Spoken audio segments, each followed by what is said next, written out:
Shalom Bapak Ibu Saudara-saudara sekalian di dalam Kristus Yesus. Kita kembali bertemu di hari yang baru ini, hari yang indah ini, untuk mendengarkan firman Tuhan dan disapa oleh firman Tuhan ini. Sebelumnya kita bersatu di dalam doa. Kasih karunia dari Tuhan Yesus Kristus dan kasih setia Allah Bapa, itulah yang menyertai dan melindungi engkau mendengarkan dan menghidupi firman Tuhan. Amin.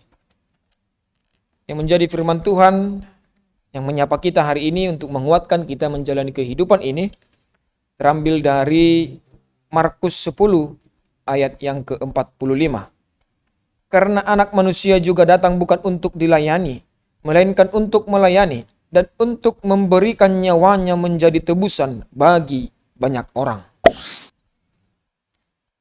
Karena anak manusia juga datang bukan untuk dilayani, melainkan untuk melayani dan untuk memberikan nyawanya menjadi tebusan bagi banyak orang. Bapak Ibu Saudara-saudara sekalian yang dikasihi Tuhan kita Yesus Kristus. Zaman ini mengajarkan bahwa semakin tinggi posisi seseorang, semakin banyak ia berhak untuk dilayani. Semakin tinggi posisi jabatan atau kekuasaan seseorang, dia merasa bahwa dia semakin banyak memiliki hak untuk dilayani, tidak untuk melayani. Popularitas, jabatan, dan pengaruh sering sekali dijadikan ukuran dari keberhasilan dan ukuran agar dia dilayani. Namun Yesus Kristus justru membalikkan cara pandang dunia ini. Raja dari segala raja tidak datang menuntut pelayanan, melainkan memberikan dirinya demi keselamatan manusia. Pelayanan Yesus bukan sekadar tindakan baik hati Bapak Ibu, tetapi pengorbanan yang lahir dari kasih. Ia rela menyerahkan nyawanya agar manusia yang berdosa memperoleh hidup yang kekal. Itulah kebaikan yang paling besar, yang tentunya semua kita menyadari itu. Yang tentunya semua kita juga merasakan itu. Salib menjadi bukti bahwa kasih sejati selalu bersedia berkorban. Bukan sekedar mencari penghargaan saja Bapak Ibu Saudara-saudara sekalian. Prinsip ini tetap relevan di zaman sekarang sesungguhnya. Di tengah budaya yang mengejar pengakuan, orang percaya dipanggil untuk menjadi pribadi yang melayani. Orang percaya, maka sekalipun dia memiliki jabatan, memiliki posisi yang tinggi, ketika dia mengaku bahwa dia adalah orang percaya, dia dipanggil untuk menjadi pribadi yang melayani. Di keluarga, kita melayani dengan kasih. Di tempat kerja, kita harus mampu menjadi orang-orang percaya yang melayani dengan integritas yang kokoh. Bahkan di gereja, kita melayani dengan kerendahan hati. Bukan demi pujian atau jabatan itu tadi Bapak Ibu Saudara-saudara sekalian. Kebesaran di hadapan Allah tidak diukur dari berapa banyak orang melayani kita. Tetapi dari seberapa setia kita melayani sesama kita, terlebih seberapa setia kita melayani Kristus Yesus, mengikuti jalannya yang melayani, datang ke dunia ini untuk melayani kita. Maka kiranya setiap langkah kehidupan kita mampu mencerminkan teladan Sang Juru Selamat tersebut, yaitu Kristus Yesus. Bukan hidup untuk diri sendiri, melainkan menjadi berkat bagi orang lain. Sebab ketika kita melayani dengan kasih, dunia ini dapat berubah-ubah. Dunia ini akan melihat Kristus bekerja melalui hidup kita. Dunia yang berubah-ubah ini mungkin tidak setia, namun dunia ini akan melihat Kristus bekerja melalui hidup kita ketika kita mampu mengikuti jalannya itu.